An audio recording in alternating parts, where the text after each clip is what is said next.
Welcome to Crime Most French, a weekly podcast taking you through intriguing cases carried out on French soil.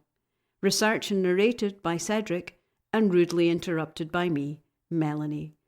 We're the true crime podcast All the Lions. Crack open le vin and let the mayhem commence. The podcast this week is the Canaby affair. The Canaby as opposed to not cannabis. Yes, Canaby. In 1905 in Bordeaux, so it's a fairly local affair for us. Mm-hmm. Henriette Canaby is accused of poisoning her husband so that she could live with her lover. Is any of it true?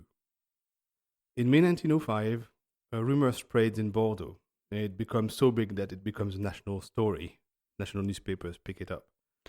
It's quite amazing that a rumor spread through a whole city and then through a whole town. That's quite a big ask. It's quite a big, for something so small to start snowballing.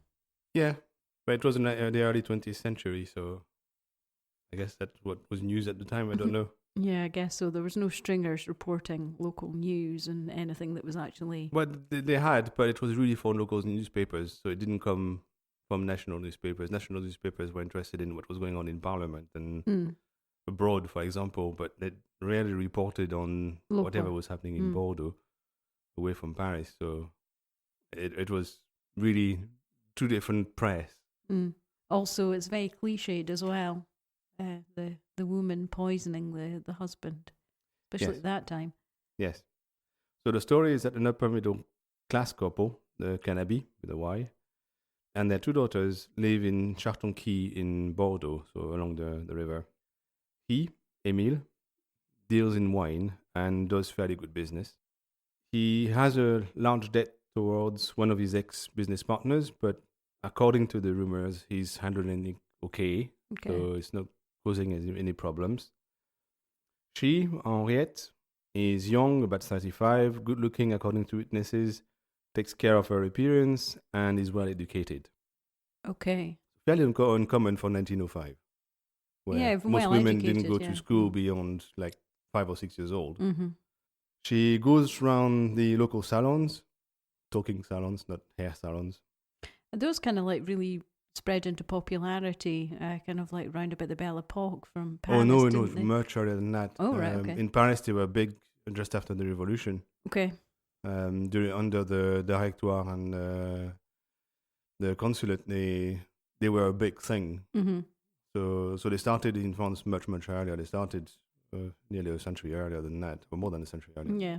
So this is a salon that's concerned with what's in your head rather than what you grow in your head. Yes. It's essentially women who had money and too much time on their hands inviting friends to chat about things. Mm-hmm. And you had specialized salons at the time. You had salons specialized in philosophy, for example, where they would sometimes invite well-known philosophers to talk to them. And you had salons specialized in politics, and you had lots of those, depending on who was running them. Yeah, so basically like subreddits.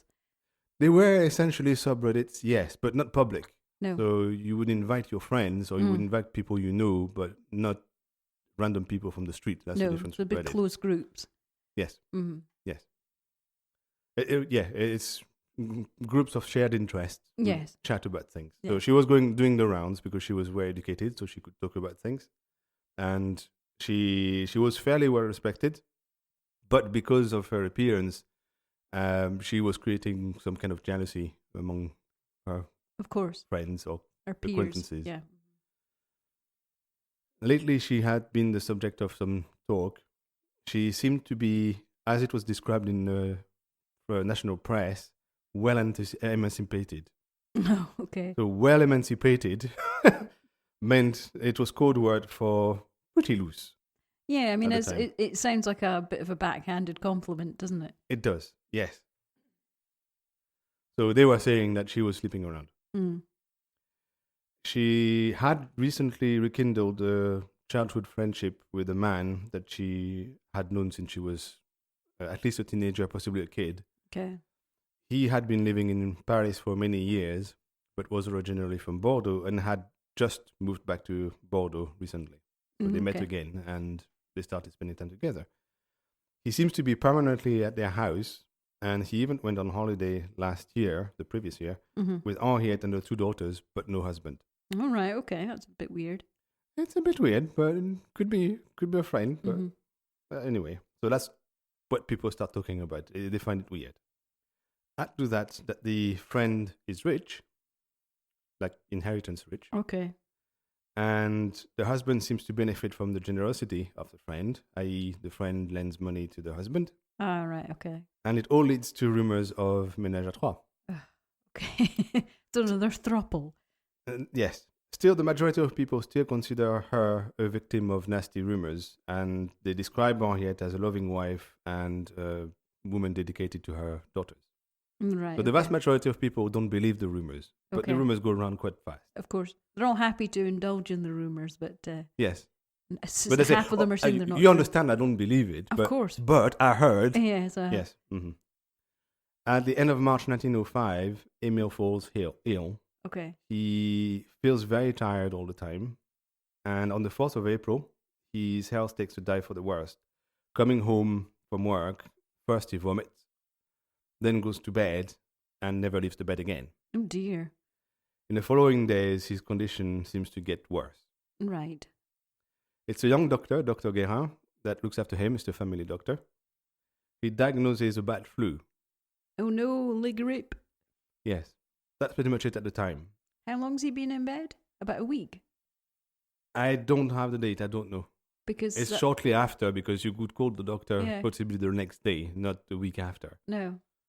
He still has doubts, though, even though he diagnosed the flu. Right. He gets some of his colleagues to come and check on the guy to confirm sounds like a good diagnosis. Yeah. In the meantime, Emil is essentially locked up in the room, so Henriette barely lets anybody in the room. The only people allowed in are the doctors and the friend. That sounds kind of claustrophobic, and I'd worry if I was him. Yeah, but I don't know even what state he was at that point. He might not really have paid too much attention, or maybe not even have known, because he was in the room, didn't know what was happening outside. That's very true. Well, as you say, he could have been fevered and a bit delirious, so... Yeah, and she probably wasn't telling him what she was doing, so... Well, no. The 2 maids, Julia and Angelina, report the fact that gives rise to more rumors. They say that the household consumes very large amounts of Fowler liquors. Fowler liquor or Fowler liquor, depending on where you look. Fowler. Mm-hmm. Yes, it both exists. Here it seems to be Fowler, F-A-W, but in the UK it seems to be F-O-W, Fowler. Yeah. Mm-hmm. Both exist. Is an arsenic-based tonic.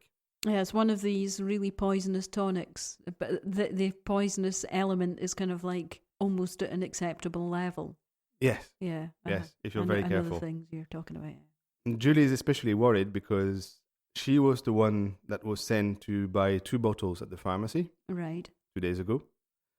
And she noticed in the bedroom that the second bottle was already open. So in 2 days, they went through 1 bottle and started the second bottle. This feels like something that you would probably buy a couple of times a year if you're lucky. Yes. Yeah. Yeah. And she gets even more worried when Henriette sends her to the pharmacy to buy a 3rd bottle. Yeah. Pretending or pretexting that the second bottle fell on the floor and spilled. Okay. We need more arsenic to get him back on his feet. As we say, Fowler liquor is an arsenic-based strengthener or tonic, like only the Victorians knew how to make. It was extremely dangerous. It could only be taken relatively safely in the prescribed quantities. Yeah. Otherwise, instead of curing, you poisoned. And when you know that at the time, opium was sold over the counter, cocaine was given to babies, factory workers were leaking radium. Yeah. You can think that if they're scared of that potion, it must be pretty bad. Yeah, I mean, I've seen labels for kids' cough medicine that's got heroin in it, just to they get used the kids to put off to cocaine sleep. on the gums of babies when they were teething. That's insane. Which is crazy. Yeah, cocaine's but an upper though. You don't want your kid but having it's a numbing agent as well. Oh yeah, that's true. But if you're giving them cough medicine at night, definitely heroin's definitely. You want them on the nod just before they go off to the nod. Yes. Obviously, it's not long before some start speculating that Henriette would be pretty happy to become a widow. Especially when rumors in the town start saying that the husband, Emile, has a fairly good life insurance that would be good pocket money for Henriette. But for her, that seems a bit, well, if she's in the throuple, I thought the other arm of the throuple was independently wealthy. So. He was, but she might have wanted her own money. Oh, that's true. And he never said no to money, so... Oh, yes, I forgot she's very emancipated. Yeah, she's very emancipated, yes. So, but all these are just rumors. On the 13th of May in the morning, Dr. Guérin learns something very worrying. As he awaits the tram, Bordeaux has a tram still, okay, the local pharmacist, Monsieur Ernie, calls him from the platform. He comes to him and asks him about his patient in a hush-hush voice. Okay. Has your patient, Henriette Canaby? Dr. Guérin has to admit that he's not doing well, oh dear, that he's not really responsive to his treatment. The pharmacist knew that the doctor had called some of his colleagues to check on Emile a few days before, so he knew things were not going well. Yeah. The pharmacist asks him if a Dr. Gaube, that practices in Landes, is one of the people who came to see Emile. That would be a long way to come to see That's somebody. A long way to come at the time, yeah. We're talking a couple of driving hours now on motorway, so yeah, it would have been a good trip. Yeah, so we're talking southeast? Southwest. Southwest, sorry, yes, southwest. It's on the coast, yeah. Yeah. So Guérin doesn't know that name, never heard it. And the pharmacist therefore recounts the story. On the 1st of May, Henriette's cook came to the pharmacy with a prescription signed by Dr. Gaube requesting 1 gram of digitalin. Digitalin is the drug extracted from the digitalis plant. Oh, right, so foxglove. Yes. Yeah, my God. So we all watched Forensic Files. Forensic Files, we know what that is. Yes, but how much did you say? 1 gram. 1 gram. Yes. That's probably enough to kind of like knock out half of Bordeaux. Oh, that's surely. probably, for a person who actually need it, it's probably a dose that lasts a year or something. It's a very, very large amount. Yeah, I mean, it's great for the heart, but in tiny amounts. Yes. So we all know that digitalin is extremely toxic. Yes. Dr. Guérin is horrified. The pharmacist continues because it's not the end. Right. 3 days later, on Star Wars Day, 4th of May, Dr. Gaube had delivered through Henriette 1 gram of aconitin and 5 centigrams of digitalin again. Okay, so aconite is also like digitalis. It's another plant-derived thing as well, isn't it? So, I mean, we're talking same usage. 2 different types of poisons and the arsenic. And 2 drugs that are not good for your heart if you don't need it. No. So she's basically sounds like she's trying to make his heart explode. Yeah. That's what the pharmacist is worried about. The pharmacist kept the prescription because he was very worried about the quantities requested and he wanted proof that he had a reason to deliver these quantities. Yeah, very strange. Like a mysterious doctor who's completely in a different location. That's very bizarre. Yes. Yeah. Then on the 9th of May, as he was off, a 3rd prescription was presented by one of Henriette's maid. The pharmacist's brother, who was running the shop on that day, refused the prescription because it was requesting 1 gram of potassium cyanide and 1 gram of digitalin again. Oh my God! So she's throwing in a 4th poison? That's crazy.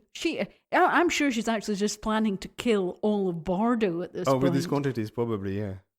At least enough for a village. So that story suddenly lends weight to an anonymous letter that the doctor received on the 18th of April. So about 2 weeks earlier. Right. That letter said that Emile wasn't ill. He was being poisoned. Yeah.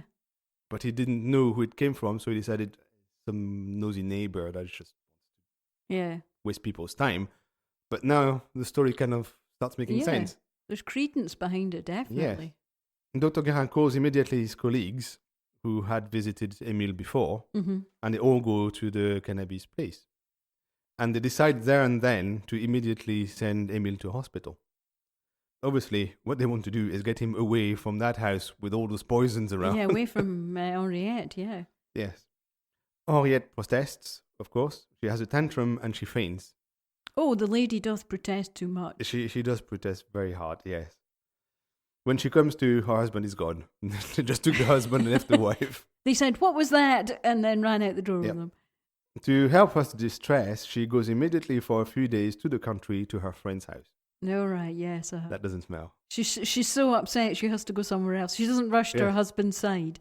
No, she rushes to the friends. Yeah. During his stay at the hospital, Emil tries to recall what happened in the days before illness got worse. And the only thing he can remember is that he, at some point, drank an awful hot chocolate that his wife had prepared. He didn't think much of the time, just that his wife was rubbish at making hot chocolate. But now it kind of sticks out because she had never done it before and it was really bad. How on earth can you make a horrible tasting hot chocolate? I didn't think Well, that if was you mix possible. it with arsenic, it might become some, I don't know what the taste of arsenic is, but... No. or digitalin or whatever, something like that. It could make it bad, I don't know. It's like when you give glycol. Oh, antifreeze. You always have to put it in something sweet. Yes. Exactly, to hide the taste. So maybe it's the same thing. I don't know. The fact is that his health improves very quickly once he's in the hospital. Oh, quelle surprise. Yep. It's as if he was suddenly away from the cause of the problem. Which again lends credibility to the anonymous letter. Yeah, when there's smoke, there's definitely fire. Yeah. He looks like he was being poisoned. Well, you have to think, wife's ordering lots of poison and husband is falling ill. There's definitely a bit of correlation. Whether Yes, there's and also causation... take husband away from wife, husband gets better. Yes. Yes. Clearly you've made an experiment there. You removed one of the factors and suddenly the problem goes away. Yes, there definitely does seem to be some kind of causation There's a link going on. Yeah. Henriette's uncle, Henri Foury, is also a pharmacist. A lot of them going around. During April, he had learned that his nephew, by marriage, was ill. So he sent a note and he visited him mid-April. Unexpectedly, on the 27th of April, one of the maids had turned up at his pharmacy with a prescription from a Dr. Goeb. It requested 30 grams of chloroform, 1 gram of aconitin, and 5 centigrams of digitalin to be mixed into a potion. A potion? A potion. Well, one thing's not killing him. Let's make a big bunch of it. Yeah, let's make cocktails. Oh my God. So the prescription was accompanied with a note from Henriette explaining that a friend of hers was passing through their house, and needed these for experimentation, and he was away down to London to run experimentation. He was a doctor. So that's what the note explains. Okay. Henri assumes that the potion is to do with the animal experimentation, but it was a crazy cocktail. Yeah.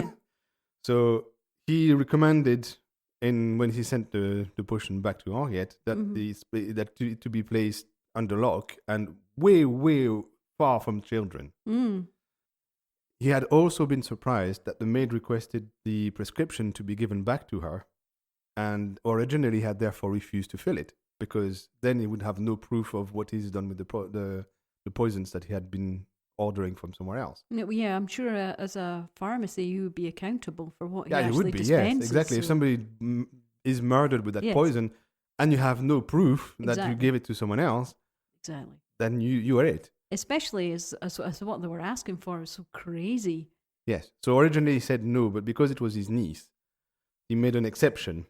But he sent a note with the potion saying that in the future she couldn't count on him to prepare potions for experiments that were that dangerous. So when he learned what was going on with Emile, he put 2 and 2 together.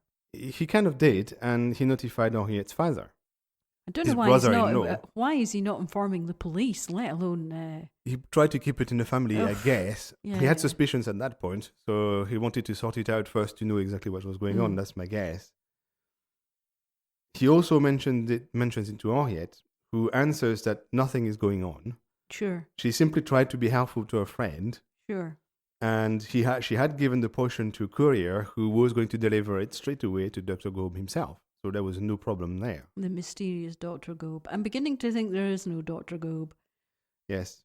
On that morning, she had even found an anonymous letter in the mail, strangely, describing how the author was very regretful of having used the Dr. Goeb's name to smear him through Henriette, but now realized that he was in fact a good man and regretted his action. So that letter explained why all the poisons had been requested from fake prescriptions from Dr. Goeb to smear his reputation by some unknown party.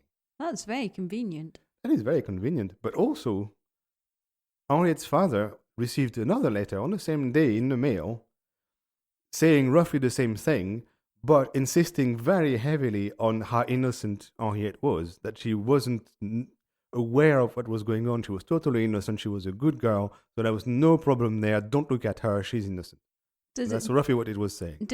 Was it headed letter from the desk of Henriette? That sounds like she penned it herself. It does, yes. Kind of anonymous letter that tries to make somebody you know is guilty for no doubt at all kind of look innocent, but fails. That's the kind of letter it was.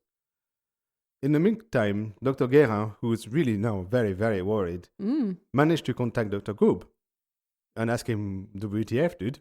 What? Hang on. There is a Dr. Gaube? There is a Dr. Gaube in Londres, as we were told. Wow. He does exist. Drum roll. Yes, but when Dr. Guérin showed the prescriptions to him, the answer of Dr. Gaube was that he didn't write it. He's like WTF this time. He didn't write it. It's not his writing, and it's not even close to his writing. Oh my God, okay.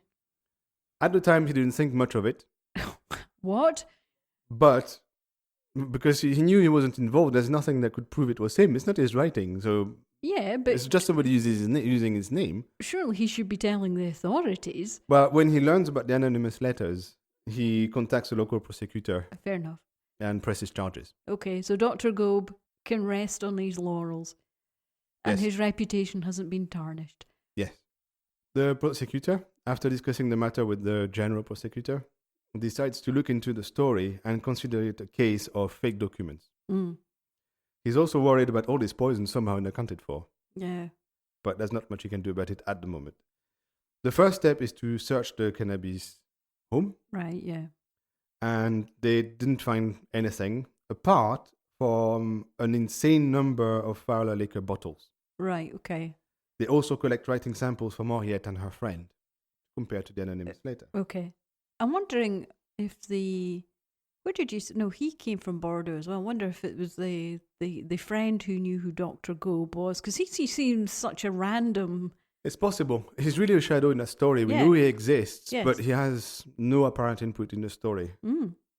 And we know nothing about him apart from the fact that he somehow lived in Bordeaux when he was a kid, then moved to Paris for a long time, then came back to Bordeaux. Yeah. That's what we know about him. It took me a long time to find his name. I can't remember. It's Robert something. Okay. But even his name is never mentioned. In the newspapers, he's always called the friend between double quotes. But Dr. Gaube is definitely a case of Edwardian identity theft, at the very, very least. Yes. But really, all the letters did, or the prescriptions did, was to write something and put his name at the bottom. Yes. That's kind of easy. But yes, he had nothing to do with it. As far as he was concerned, the prosecutor, the first step after that is to find out exactly why Emile was ill. So he wants him examined again. Right. And he wants to really know what the cause of his illness was. Yeah. Emile's point of view at that point is that his wife is innocent and she's a victim of some sort of nasty cabal. Henriette's friends concurred, of course, and pointed the finger at Julie. And their explanation, Henriette and her friend's explanation, is that Julie masterminded the whole thing because she wanted Emile's favors, which she didn't get, so she decided to kill him. That's their explanation. Are we talking about one of the maids? That's one of the maids, yeah. The maids were Julie and, I forgot, Angelina. So basically a semi-educated servant. If that, yes. Has the...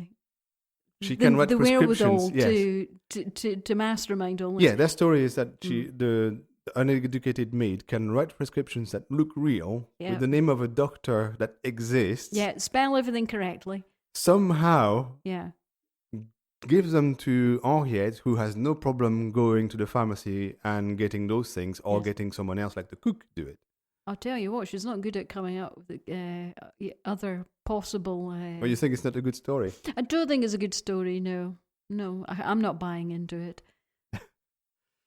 The results of the expertise are inconclusive, unfortunately, but the two doctors in charge think that the illness could have been provoked by digitaline and or aconitin poisoning. That's the thing, though, isn't it? I mean, you don't have mass spectrometers. And there's a lot they don't have, yes. But they can't prove it, unfortunately. They also think that his case doesn't seem to be the result of arsenic poisoning. Right. But there is a different way of checking for arsenic, though, isn't there? Yeah, you can. I think there's something you can check in the blood. Yeah. But the number of symptoms is too low to be sure. Okay. So they might not have been aware of any way to check that there was arsenic in the blood or some broken down version or whatever it produces. Yeah, I think it turns Prussian blue or something in something or Yes. other. Yeah. Yeah. I don't know if they were aware of it. Maybe they weren't. I don't know. Mm. But they can't be sure it Mhm. was. They think it might have been a contributor, Yeah. but they can't say it is the source. It's definitely. It may possibly be. Yeah. Mm. However, the analysis of the hair Yeah. shows that the arsenic concentration is in his hair is above normal Yeah. and could be a contributor, but that's all they can say. Once the inquiry is finished, the instructing judge sent his finding to the tribunal to see if they thought there was enough to charge Henriette with falsification of documents. Surprisingly, the tribunal decides that not only there is, but also the extremely large quantities of poisons that have been through her hands and what seemed to have happened to the husband, getting worse at home and getting better in the hospital, is enough to charge her with poisoning attempt.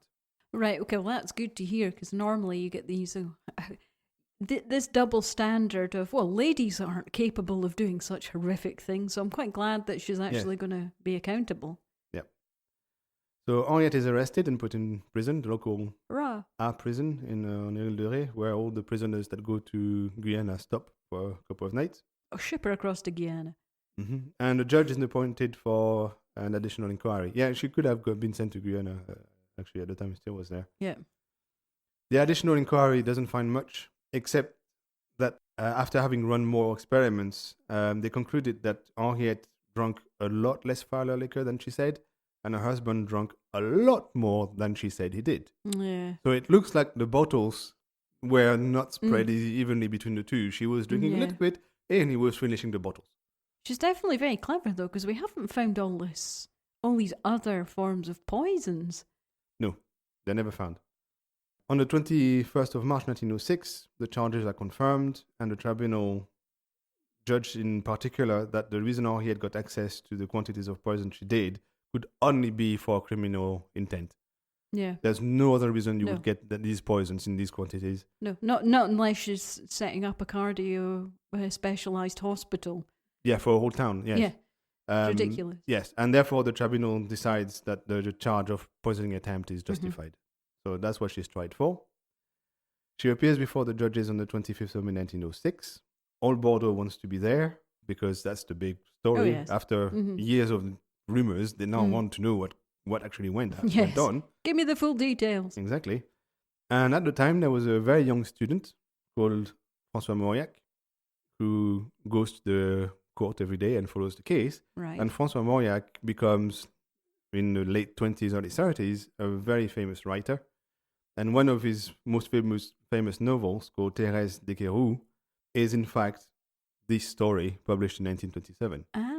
So it is exactly his account and his take on the story that he publishes 20 years later. Interesting. During the trial, the president is clearly not objective, and he believes with no doubt that Henriette is guilty, and he doesn't hide it. That leads to protests in the national press. So the press don't think she's getting a fair shake of the stick? No. They're saying that she's already found guilty before the trial starts. Okay. There is even a question asked to the prime minister or the president of the council, as it was called at the time, in the assembly by an MP who was the president of the Human Rights League at the time, because that made it to him that somebody was tried already guilty, and that is not how the system should work. Yeah, no, fair enough. Yeah. The president of the tribunal sees two motives. He thinks passion and interest are at play. He's convinced that Henriette and her lover have schemed to be together without the husband, and also he's totally obsessed by the life insurance that Emile had. Yeah.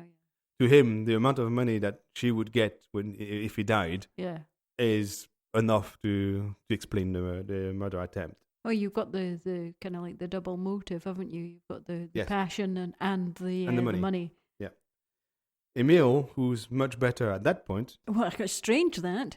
testifies in favor of his wife. Oh, Emile, for goodness sake. He says that there's no way she has anything to do with it and she's a good wife and therefore it's not her. Dearie me. The president of the tribunal leans heavily on the doctors that decided that Emile needed to be taken away from his house to testify and to say, okay, yes, that's what we think happened and we think that he was being poisoned, but they hide behind professional and medical confidentiality and therefore they don't testify for or against. So the prosecution is very, very light in proof and anything, really. The defense is as light in argument, and they pretty much entirely rely on character witnesses. So neighbors say Henriette is good. That's it. Towards the end of the trial, there is a dramatic incident. Henriette's daughters are expected to testify because they've seen things happening in the house. Henriette, hearing that, screams her head off in the court and faints. The trial is adjourned until the next day, and it starts again, but only after the daughters have said that they wouldn't testify. Oh, doing the biggest Liz Lemon eye roll here. Oh, this woman is tiring. Yes. Yes. But the thing is, the daughters might have been the only two people who saw things happening and could have explained what was going on, but they won't testify, so we won't know. In his closing statements, the prosecutor had to admit that the doctors that they examined Emile and ran experiments to determine what poison had been used or what was happening to him couldn't be certain of the cause of his illness. It can only be a conjecture at that point. They think that maybe it kind of looks like it's possible that could have contributed, but that's about it. However, what is sure is that the fake prescriptions were attributed to Henriette by a graphology expert. Right. She purposefully abused the doctor's name to get access to massive amount of extremely strong poisons. Yeah. Therefore, even if the jury decides that their decision is to be moderated because she's a nice woman, it still needs to show that a crime has been committed and proven. Definitely. Acquitting Henriette would be a failure of the justice system. The defense first tries to show that Henriette was tried by rumors and public opinion before the trial started. That is clearly an injustice for a woman that hasn't been shown to have committed any murder yet or ever before. Then the lawyer insists that the near-perfect marital life of the accused and her virtue show that she couldn't have been that person that is described. He praises scientists that refused to testify and give conclusions that they couldn't back with good proof. Yeah, that's strange. And he mocks the graphology experts. So he mocks the scientists who are on his side. Don't go with his story. Yes, yeah, totally. And finally, he requests an acquittal since no crime has been proven. Oh, pish tosh. After the deliberation of the jury, Henriette is acquitted of poisoning attempt, but guilty of producing and using fake documentation. Right. Okay. She's sentenced to 15 months in prison and 100 francs of fine. Right. And that is that for the story. Oh, okay. I tried to find out what happened after the story. Oh, okay. After the trial, Henriette refuses to go back and live with her husband. She moves to Paris and will only come back to Bordeaux 30 years later. Wow. She dies at the age of 86 without ever confessing. And I find so strange that first, she denies to write the prescriptions, but she never explained how she got those prescriptions, who wrote them, and what the poison was for. She never gave an explanation. But it's just so weird. Why would you, speak so, I definitely didn't poison my husband and, everything's fine. And then when you get out of prison, don't return back to your ordinary That's life. the other thing. I find that very strange because if their life was so great, why is she not going back? The husband has always supported her, has testified in court against everything that was said against her, saying that she was innocent, she couldn't be involved in anything. And somehow, as soon as she's out of prison, she goes and abandons the daughters, don't go back to the home, and moves to Paris. Oh, Henriette. So I can't help but feel that you were up to something, Rum, but I guess only you will that's know. the thing. But the fact that she never gave an explanation for the prescriptions she denies writing them, but she doesn't explain where they come from. The easy way to get out of that whole story is to say that person gave them to me, Yeah. Mm-hmm. and that would be it. Yeah. But she never does. And the fact that she doesn't go back to the husband's house makes me think that the whole thing was a scheme to get away from a marriage she wanted to get out of. And she first tried to use the Farla liquor. And it just wasn't and happening. it failed. quick It wasn't fast enough. And then she thought, okay, I'm going to use something much, much stronger. I'm going to get all these poisons, grams and grams of digitalin. And she didn't have time to use them because the doctors took him away from the house. But that was probably the second phase of the plan. Kill him with that. And try to fake a heart attack or something like that. So then she would be a widow and she could do what she wants. That's what it sounds like the story is. But of course, nothing is proved. No. Well, so we will never know we'll exactly never what know. happened in that house. But I definitely think the moral of the story is beware of drama queens bearing hot, odd-tasting beverages.